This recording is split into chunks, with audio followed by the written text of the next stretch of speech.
Welcome to Board Game Casual. As we get closer to the end of the year, that means I'll soon be releasing my top 10 new to me board games of 2025 list. The one thing about the top games of the year lists, however, is that they're always for a specific moment in time.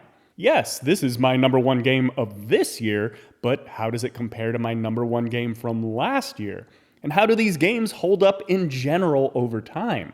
So in this video, I thought it would be fun to do a little head-to-head showdown between the top 10 new-to-me board games of 2023 and the top 10 new-to-me board games of 2024 to see how they compare and see which year had the better games. Now, I thought of a lot of different ways I could compare the lists. Do I do it tournament style, maybe single elimination? But in the end, I figured let's just do a straight shot, rank for rank, and see where that goes. So without further ado, let's get into the showdown. First up, the honorable mention from 2023, 10, versus the honorable mention from 2024, Mystic Market. I'm giving the edge here to Mystic Market. Don't get me wrong, 10 is a fun push-your-luck card game, but candidly, this game has essentially been replaced by another game I like better for situations where I want to play a light, quick, push-your-luck game, and that's Flip 7. Flip 7 plays so much faster, and in my opinion, has a lot more excitement than 10. I also think Flip 7 is a bit cleaner, whereas I always felt the bidding system in 10 was a bit clunky. I actually culled 10 from my shelf as a result. So because of that, the win goes to Mystic Market.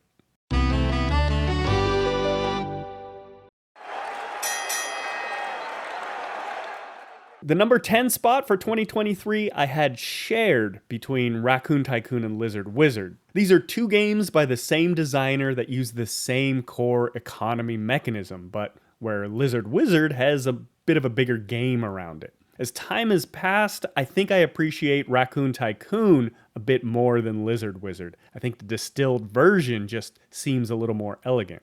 Number 10 for 2024 was Wingspan Asia. This is a fantastic two-player version of Wingspan with some added mechanisms that I really like. Comparing these two games is a tough one because it's a bit of an apples to oranges comparison. I certainly prefer games that can play with 3 players or more to games that are only designed for 2.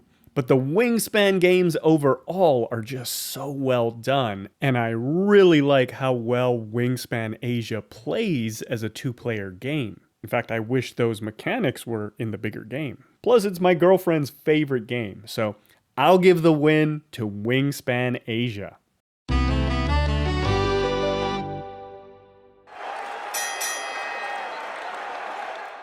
I'm realizing just how challenging going rank for rank is because you can end up with two games that are barely comparable, like the number 9 slot where it pits The Crew in 2023 to Green Team Wins in 2024.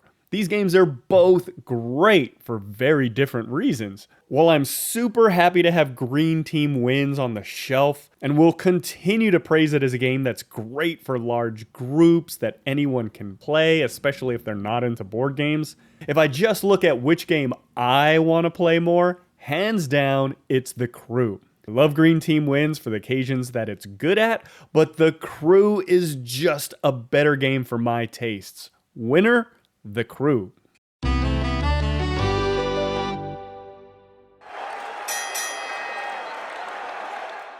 Now here's an interesting pairing as I never thought about how similar these games are. Blitzkrieg, number 8 from 2023, and Mille Fiori, number 8 from 2024. Both of these are tile placement games where the spaces you place your tiles on give you certain bonuses. They're also both games where you're building off of not just your tiles, but also your opponent's tiles. You want to try to force your opponent to place their tiles in a space so that you can place your tile in the next space that compounds the rewards. The more I think about it, the more similar these two games become. The biggest difference here is that Mille Fiori can play up to 4 players, while Blitzkrieg is strictly a 2-player game. And I'm really tempted to give the nod to Mille Fiori here because, again, I like playing multiplayer games more than I do one-on-one. I also like Mille Fiori's card drafting system a little more than the bag pulling of Blitzkrieg and how it's easier to build combos. But here's the thing, as time has gone by, at 3 or 4 players, there are a ton of other games that I would rather play than Mille Fiori. It's a good game, but I've found it just doesn't make it to the table a lot. Blitzkrieg, on the other hand, is one of my favorite 2-player games of all time. I also really like that Blitzkrieg can give me a full tile-laying game experience in under 20 minutes, whereas Mille Fiori can take a lot longer, especially with the urge to start mathing out options in those last few turns in an effort to maximize points. The game really slows down there. So I'll give the win to Blitzkrieg here, which again seems a little crazy to me because I really don't play 2-player games nearly as much as at other player counts. But it's a victory nonetheless, Blitzkrieg.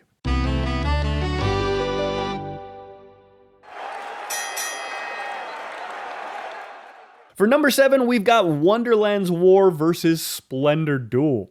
Wonderland's War is fantastic, but this is definitely a game I have to be in the mood to play. Whereas Splendor Duel is a game I feel like I could play at any time, and a game where I'd be happy to play back-to-back games. So with that justification, number 7 is an easy pick for me, Splendor Duel. I love this game so much.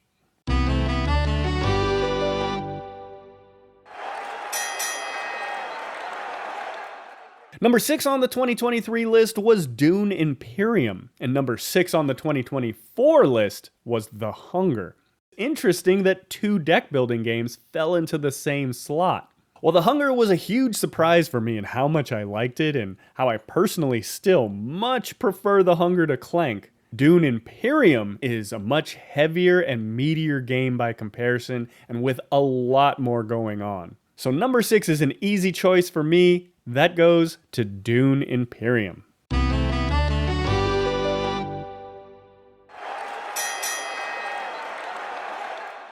Number 5 is Raiders of the North Sea versus Robot Quest Arena. This is a really tough one because it feels like another apples to oranges comparison. These games don't feel remotely similar in any way. Raiders of the North Sea is a super smooth worker placement game with an awesome theme and some of my favorite board game aesthetics of all time. Robot Quest Arena is a fast-paced, brawl-for-all deck-building skirmish game. This one I'm a bit stumped. It's a real toss-up. On any given day, I'd probably choose one over the other, just depending on which way the breeze is blowing. I love them both for very different reasons. So to make a decision for this list, I'll choose the one I'm more likely to play right now, and that's Robot Quest Arena. Again, honestly, I could go either way, but today, the narrow victory goes to Robot Quest Arena.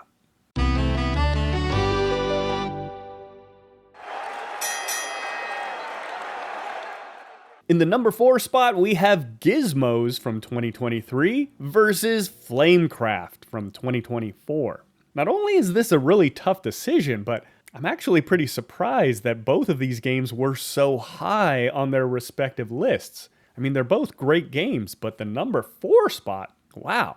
Candidly, the engine building mechanics in Gizmos appeal to me a lot more than the worker placement mechanics in Flamecraft. Gizmos was one of those games that just instantly clicked with me the first time I played it. In terms of the production and the overall game, however, I think I'm picking Flamecraft. The production of Gizmos is fine, though outside of the colored marbles, it looks a little dull on the table. Flamecraft, on the other hand, has an amazing table presence, even with just the base game, though I highly recommend upgrading it with some cheap metal dragon coins off of Amazon. Again, it's really tricky. I'd probably pick either one on any given day, but I think Flamecraft is the cleaner package, especially for a game that's welcoming to people that don't play a lot of board games. I've had a lot of success introducing non-gamers to Flamecraft, so Flamecraft for the win.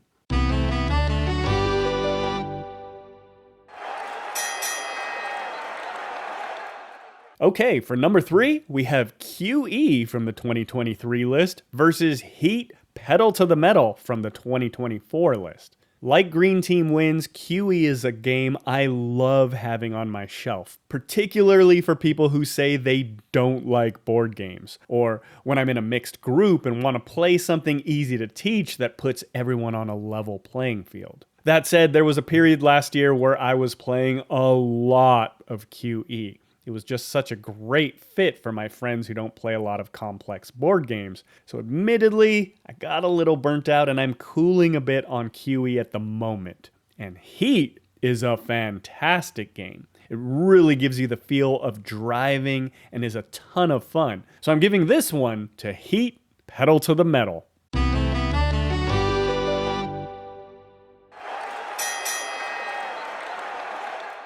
At number 2, it's Champions of Midgard versus Big Boss. And man, is this a tough one.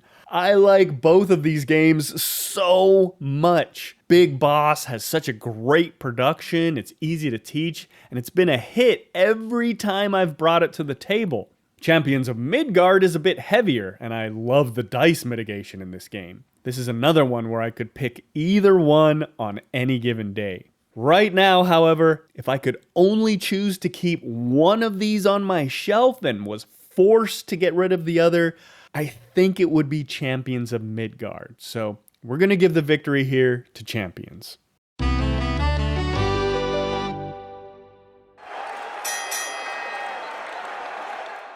And finally, in the number 1 spot, we're pitting 2 games against each other that couldn't be more different. Ready, Set, Bet versus Mosaic, A Story of Civilization. Mosaic checks so many boxes in what I want in a good strategy game. It's big, it gives you a ton of choices and ways to form strategies, and yet it never feels overwhelming when playing, and is a game full of quick, snappy turns. Ready, Set, Bet, however, falls into a totally different class. This is a game that you can build entire events around. It's a game with casino-like excitement that will have everyone whooping and hollering, and with multiple copies of the game, there's no limit to the number of people that you can play. I've hosted big Kentucky Derby themed parties with Ready, Set, Bet as the focal point.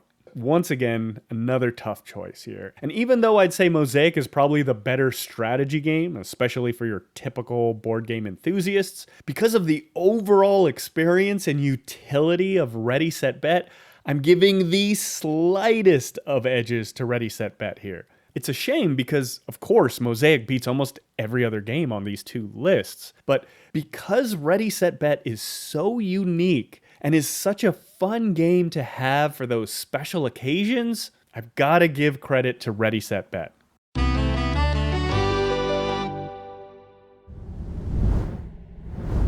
So looking at the head-to-head battle as a whole, that means the top 10 New to Me games of 2023 have a score of 5, and the top 10 New to Me games of 2024 have a score of 6 when you factor in the honorable mention. So I'm declaring 2024 as the winner. It's really close though, a lot closer than I thought. Without the honorable mentions, the 2 years are actually a tie. And 2023 did win both the number 1 slot and the number 2 slot if you think about putting more value on the higher positions. Yet, of course, like I said, on any given day, I might choose Mosaic, Big Boss, and Raiders of the North Sea instead. Anyway, I just thought this was a fun little exercise looking back as I gear up for the top 10 New to Me games of 2025 list coming out a little later this year, so stay tuned for that. I was actually really surprised because I don't fully remember how I ranked games in those 2 years, and it really offered up some tough decisions based on the way the games were paired, so I had a lot of fun with it, and I hope you enjoyed it too. In fact, maybe I'll do another video like this next year. If you've played any of these games, I'd love to hear which game you'd pick for each number, and which year you think had the stronger list of games down in the comments. Thank you so much for watching, thank you for liking and subscribing, and I'll see you next time here on Board Game Casual.